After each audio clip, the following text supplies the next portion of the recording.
आज की इस वीडियो में हम नेटवर्क सिक्योरिटी को समझेंगे।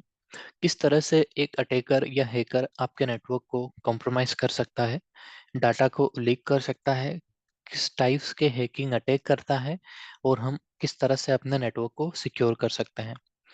दोस्तों, अभी तक अगर आपने इस चैनल को सब्सक्राइब नहीं किया है तो चैनल को सब्सक्राइब कर लीजिएगा। आपको इसी तरह की टेक्निकल इन्फॉर्मेशन इस चैनल पर आपको मिलती रहेगी। ओके, सो वीडियो को लाइक एंड सब्सक्राइब किए बिना नहीं जाना है आपको। ठीक है, तो चलिए स्टार्ट करते हैं। नेटवर्क सिक्योरिटी को समझने से पहले नेटवर्क और नेटवर्किंग को समझते हैं। दोस्तों, आपके फ़ोन में सिम कार्ड लगा होता है, चाहे जियो का यूज़ करते हैं, आप एयरटेल का यूज़ करते हैं, वोडाफ़ोन आइडिया का यूज़ करते हैं। जब आपके फ़ोन में नेटवर्क आता है, तो इसका मतलब है कि आपका फ़ोन नेटवर्क्स में है और वो नेटवर्क से कनेक्टेड है, ठीक है? और अगर आप किसी से फ़ोन पे बात करते हैं, चैट करते हैं, यूट्यूब पे वीडियो देखते हैं, ठीक है? या इंटरनेट पे कुछ भी आप सर्च करते हैं, राइट? तो वहाँ पर नेटवर्किंग होती रहती है, ठीक है?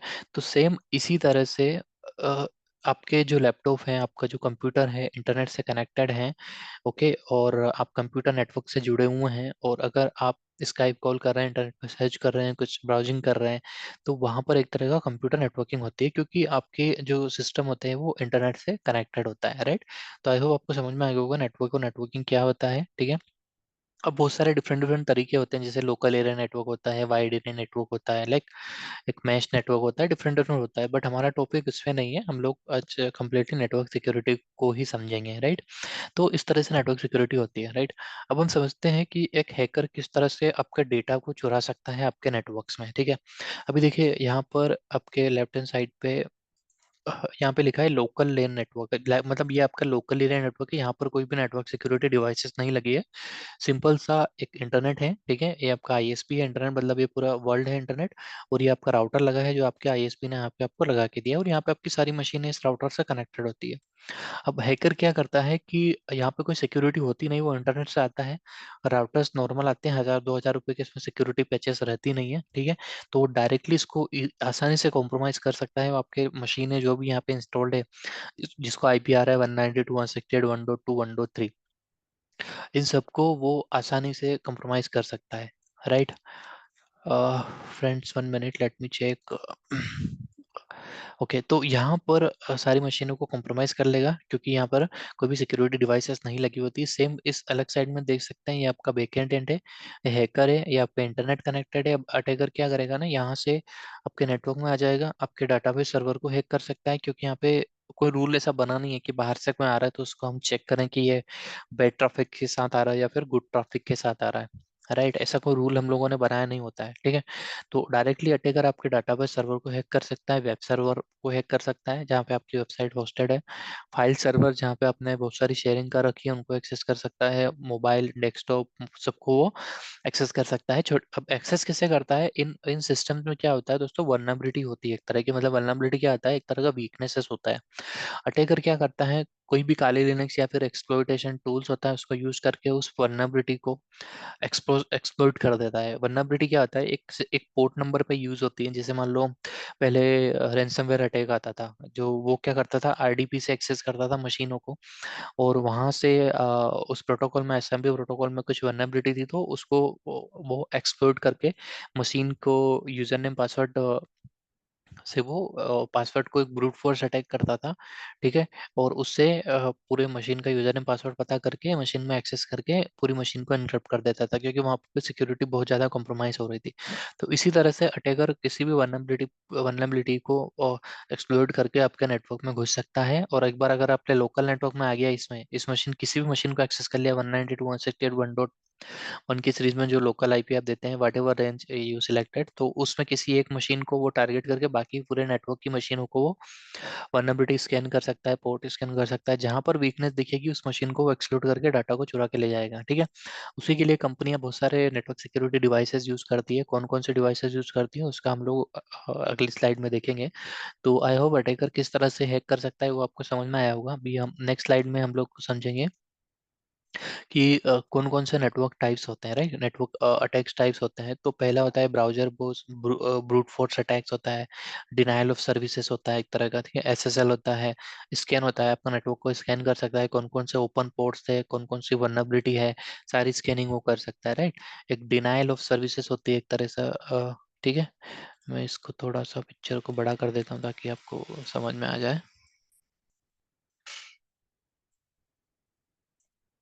तो इस तरह से फ्रेंड्स वो अटैकर जो होता है वो स्कैन कर सकता है आपके नेटवर्क को, राइट। अब ब्रूट फोर्स अटैक्स में क्या होता है, वो एक उनके पास में पासवर्ड डिक्शनरी अटैक्स बोलते हैं, उसके अंदर बहुत सारे यूजर नेम और पासवर्ड लगे रहते हैं ऑलरेडी, और उस पासवर्ड लिस्ट को यूज करके वो खाली लिनक्स के थ्रू आपकी यूजर नेम पासवर्ड को एक्सेस कर सकता है आसानी से, राइट। तो ब्रूट फोर्स अटैक करता है। डिनायल ऑफ सर्विसेज में क्या होता है, मान लो आपको कोई वेब सर्वर है, उसके ऊपर इतने स्ट्रिंग पैकेज सेंड करेगा, इतना ट्रैफिक सेंड करेगा कि आपके सर्वर की कैपेसिटी पूरी खत्म हो जाएगी, और at the time of the server आपका डाउन हो जाएगा। तो कैसे भी करके अटैकर जो होते हैं नेटवर्क को पूरा डाउन करने की कोशिश में लगे रहते हैं, ठीक है। और कहीं से उनको एक्सेस मिलता है तो डेटा को वो चुरा लेते हैं, ठीक है। अब एक स्लाइड और मैंने किसी वेबसाइट से यहाँ पे निकाला था, ये पिक्चर नेटवर्क सिक्योरिटी में। देखिए फायरवॉल का क्या रोल होता है उसको समझ लेते हैं नेटवर्क सिक्योरिटी में। फायरवॉल क्या करता है, firewall is a integrated collection of the security measures designed to prevent unauthorised electronic access to the networks computer system. Firewall क्या करता है कि इसमें एक तरह के रूल्स बनते हैं कि अनऑथराइज एक्सेस को ये प्रिवेंट करता है। सपोज यहाँ पे इस स्लाइड में आप देख सकते हैं, इस वाली स्लाइड में, कि ये देखिए आपका इंटरनेट है, यहाँ पे फायरवॉल लगा है, और ये आपका होम नेटवर्क है, और ये आपका राउटर लगा हुआ है, राइट। तो क्या होगा कि यहाँ से ये रेड कलर में दिख रहा है, ये आपको बेड ट्रैफिक है, ग्रीन कलर में जो है ये आपका जेन्युइन ट्रैफिक है। तो फायरवॉल के ऊपर क्या आ रहा है ना, वायरस भी आ रहे हैं, नेटवर्क थ्रेट भी आ रहे हैं, बहुत सारे अटैकर्स भी बैठे हुए हैं जो आपके नेटवर्क की लोकल मशीनों को एक्सेस करना चाह रहे हैं। तो फायरवॉल क्या करेगा, इसमें रूल्स बने होते हैं कि बाहर से अगर कोई अनवांटेड एक्सेस आता है तो उसको यहाँ पे ब्लॉक कर दो। तो जो भी ट्रैफिक आ रहा है बाहर से, ये रेड कलर का, उसको ये ब्लॉक कर रहा है। और ये जो ग्रीन कलर का ट्रैफिक है, मतलब ये यूजर एक्सेस रिक्वेस्ट सेंड कर रहे हैं, यहाँ से किसी वेबसाइट एक्सेस करना चाह रहे हैं, मतलब इन्होंने एक्सेस की थी, मान लो facebook.com, google.com, या फिर जो भी वेबसाइट वो एक्सेस करना चाहते हैं उसको एक्सेस किया था, और रेड कलर में उन्होंने रिक्वेस्ट सेंड करी, और वापस से ग्रीन कलर में यहाँ से रिक्वेस्ट आ रही है। तो मतलब ये क्या होगा, जो रिक्वेस्ट हम लोगों ने करी लैन नेटवर्क से बाहर की वेबसाइट को एक्सेस करने के लिए, तो फायरवॉल समझ जाएगा कि मेरे इनसाइड लोकल नेटवर्क से इस किसी ने रिक्वेस्ट करी थी, तो इसीलिए ट्रैफिक आ रहा है, तो वो उस ट्रैफिक को अलाउ कर देगा। अगर यहाँ से लोकल नेटवर्क से किसी भी सिस्टम ने रिक्वेस्ट नहीं भेजी है, और डायरेक्टली बाहर से कोई रिक्वेस्ट आ रही है, तो फायरवॉल समझेगा उसको अनऑथराइज एक्सेस, और फिर या फिर अननोन ट्रैफिक आ रहा है, या बेड ट्रैफिक आ रहा है, तो फायरवॉल क्या करेगा, उसको ब्लॉक कर देगा। तो अगर अटैकर डायरेक्टली आपकी मशीन को एक्सेस करना चाहेगा तो वो एक्सेस नहीं कर पाएगा, ठीक है। तो इससे कहीं बहुत सारे रूल्स हमें यहाँ पे क्रिएट करने होते हैं फायरवॉल में, ठीक है। तो आपके नेटवर्क की सिक्योरिटी हो जाती है। अब समझते हैं कि बहुत सारे टाइप्स के फायरवॉल आते हैं। पहले पैकेट फिल्टरिंग आते थे, स्टेट फिल्टरिंग आते थे, ठीक है। स्टेटफुल आते हैं, एप्लीकेशन लेयर पे प्रोवाइड करवाते हैं। उसके बाद में नेक्स्ट जनरेशन फायरवॉल भी आने लग गए हैं आजकल। तो ये जो फायरवॉल पैकेट फिल्टरिंग, जैसे क्या होता है, इसमें पैकेट को फिल्टर किया जाता है। पहले जो सिस्को के राउटर्स आते थे, डीलिंक के राउटर्स आते थे, उनमें हम लोग पैकेट्स को फिल्टर करते थे, ठीक है। बट अब क्या होता है ना, स्टेटफुल फायरवॉल्स आने लग गई है, या फिर नेक्स्ट जनरेशन फायरवॉल आने लग गई है आजकल। तो नेक्स्ट जनरेशन फायरवॉल कैसी होती है, सपोज मैं आपको ब्राउजर पे दिखाता हूँ,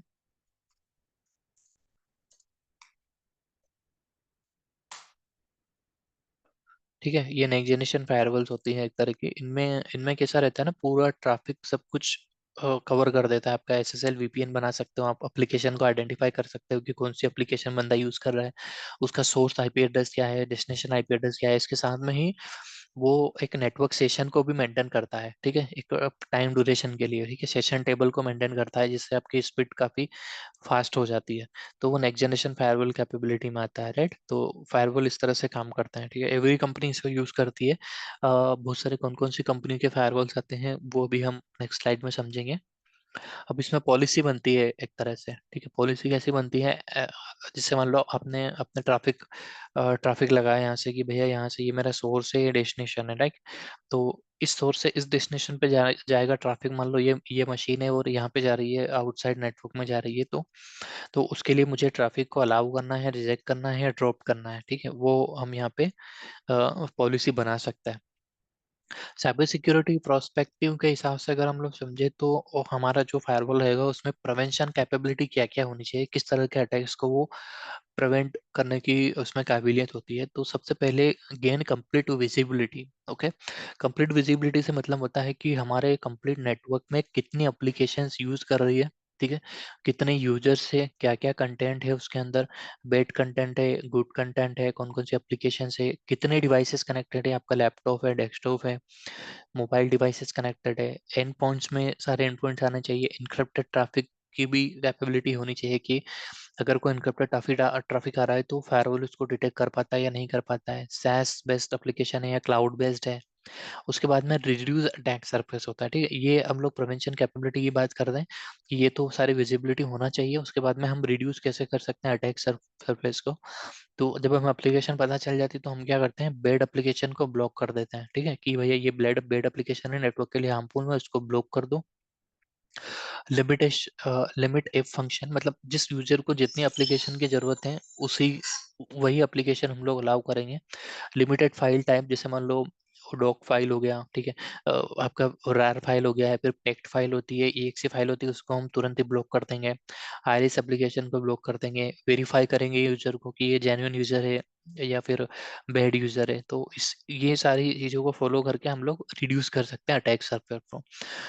प्रिवेंट ऑल थ्रेट, राइट, तो ऑल थ्रेट मतलब जो भी वायरस आ रहा है उसको हमें प्रिवेंट करना है। एक्सप्लोइटेशन आ रहा है, कोई एक्सप्लोइट कर रहा है तो उसको भी प्रिवेंट करो। मालवेयर आया है, command and control. Command and control का मतलब होता है कि कोई यूजर SSH के थ्रू, CMD के थ्रू या किसी भी तरह का स्क्रिप्ट चला रहा है, बैकग्राउंड में जो स्क्रिप्ट रन हो रही है उसके थ्रू अगर कोई अटैक आ रहा है तो उसको भी हमें प्रिवेंट करना है। मलिशियस वेबसाइट हो गया, बेड डोमेन को हमें ब्लॉक करना है। स्टोलन क्रेडेंशियल मतलब कोई यूजर नेम पासवर्ड आपके लॉस्ट हो गए हैं तो उसको अगर उसे भी हमें नेटवर्क में अगर कोई अटैकर उनको यूज करके हमारे रिसोर्सेज को एक्सेस कर रहा है तो उसे हमें ब्लॉक करना है। Prevent and detect unknown capability का मतलब होता है कि कोई भी टारगेटेड अटैक, कोई अटैकर होता है वो टारगेटेड अटैक करता है आपके नेटवर्क में, या फिर एक प्लान करता है कि मुझे इस कंपनी का डाटा को कम्प्लीटली हैक करना है। तो उस कंडीशन में अटैकर क्या करता है कि एक न्यूली मालवेयर क्रिएट करता है जिसका सिग्नेचर कहीं पे नहीं होता है, किसी भी सिक्योरिटी सिस्टम को नहीं पता होता है कि ये क्या होता है। तो उसको अगर हमें डिटेक्ट करना है, तो उस तरह के अटैक को अगर डिटेक्ट करना है तो सबसे पहले हमें उसे टेस्ट करना होता है, ठीक है, उसको एनालिसिस करना होता है। तो उसी को हम लोग अननोन थ्रेड बोलते हैं, ठीक है, जिसके लिए हम लोग सैंडबॉक्सिंग टेक्नोलॉजी का भी यूज करते हैं, ठीक है। अब अगर वेंडर की बात करें कौन कौन से वेंडर्स होते हैं, तो फोर्टिनेट हो गया आपका, जेड स्केलर हो गया, ठीक है, बाराकोडा हो गया, सिस्को हो गया।